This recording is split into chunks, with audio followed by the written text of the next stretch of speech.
Nata kishte rënë mbi shtëpinë e Big Brotherit dhe qetësia dukej më e rëndë se zakonisht. Dritat ishin të fikura pjesërisht, banorët ishin shpërndarë në përqoshe, secili i humbur në mendimet e veta. Por vetëm një njeri po e përjetonte këtë natë ndryshe. Edi, ai rrinte ulur në krevatin e tij, me duart që i dridheshin lehtë ndërsa shikonte një pikë të zbrazët në mur. Ishte dita e 11 të pa Dolcen.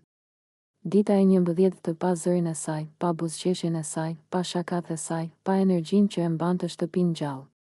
Çdo cep i shtëpisë dukej bosh patë, dhe Edi e ndjente këtë boshllëk në çdo frymëmarrje, me një zë të ulët që mezi i mbante emocionet. Ai tha, 11 ditë patë.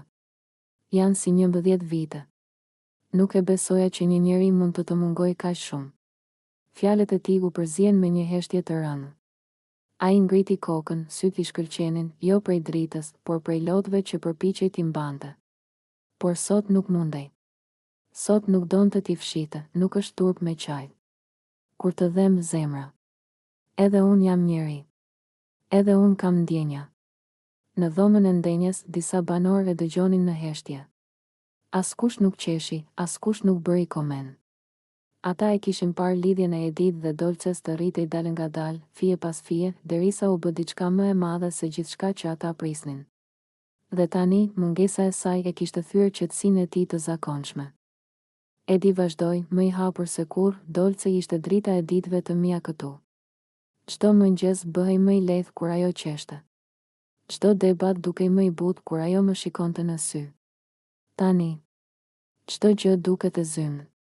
Ai fshiu një lot me dorën e tij, por tjetri i ra vetvetiu, duke shkëlqyer në faqen e tij. Ajo s'është vetëm një banore. Ajo është dikush që ta futet në shpirt, pa pyetur, pa trokitur. E tani që s'është këtu, e gjithë shtëpia është e huaj.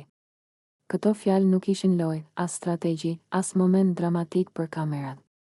Ishin të vërteta, të pastërta, të dala nga thellësia e zemrës së një djali që po zbulonte sa rëndësi kishte marrë Dolce për të. Ndërsa ai fli.